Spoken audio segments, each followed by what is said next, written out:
ससटर ने रेड कंबल में लिपटी एक गुलाबी सी बेबी उसे थमाई तो उजाला बहुत ही रह गई।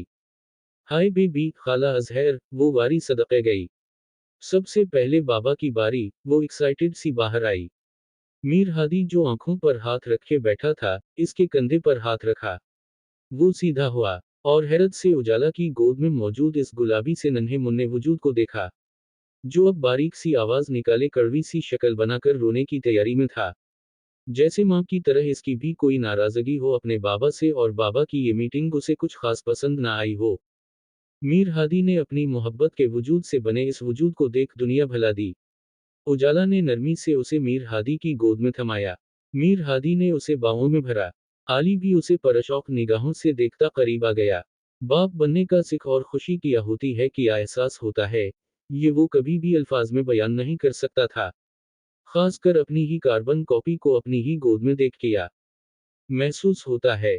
बारीक सी आवाज में चों चों सुनी तो वो चौंका जूनियर वडेरा जी मुंह बना बनाकर अब रोने का शोल फरमाने लगे थे। वो घबरा ही गया। तभी ससटर ने आकर उसे मीर हादी से अपनी गोद में थाम लिया और रूम में ले गई। मीर हादी शीशे के इस पार हसरत से उसे देखे गया।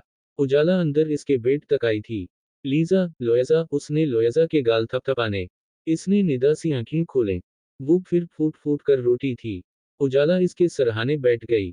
इसका सर अपनी गोद में रखा। लोयजा, सबर करो प्लीज, क्यों अपनी जान हलकान कर रही हो, खामोश हो जाओ। उजाला ने प्यार से उसका सर और कमर सुहलाई। वो रोते रोते मगर अब कुछ पुरसुकून होकर दुआओं के जेर असर गहरी नींद में गई थी। मीर बादी चुपके से अंदर आया।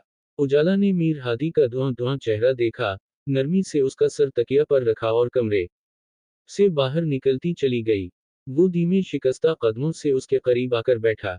पीले जर्द चेहरे, खुश्क होंठों और रुई सुर्ख आंखों में करबवा अजियत की आमेजिश लिए वो बरसों की मरीजा लग रही थी। प्यासी निगाहों ने चेहरे का एक एक नक्श चूमा।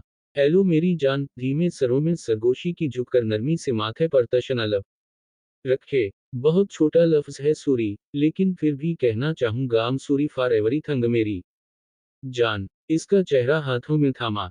एक जाना पहचाना लमस अपने वजूद पर महसूस करके उसने नींद में भी बुरा मनाया और माथे पर हल्के से बल नमूदार हुए थे। वो इसकी नाराजगी की इस शिद्दत पर जख्मी सा मुस्कुराया और काफी देर उसके करीब बेटा अपनी दीद की प्यास बुझाता रहा कि होश में तो जाने वो इसके मोहब्बत भरे दिल पर क्या क्या कहर ढाने वाली थी। मीर हादी ने बेबी की इत्तला अभी किसी को नहीं दी थी, ना ये खबर लीक होने दी थी कि इतने नाजुक वक्त में जब उसकी जिंदगी मोहब्बत और मुतकल दाव पर लगी थी और लोयजा की इतनी तबीयत खराब थी, वो कोई शो जश्न या हंगामा आराई नहीं चाहता था जो ये खबर मिलने पर उसके बाप दादा पूरा हॉस्पिटल सर पर उठाकर मचा देते। तभी उसने बस हवीलक पैगाम भिजवाया था कि इसकी तबीयत ठीक नहीं, मगर इन्हें यहाँ आने से सख्ती से मना कर दिया था।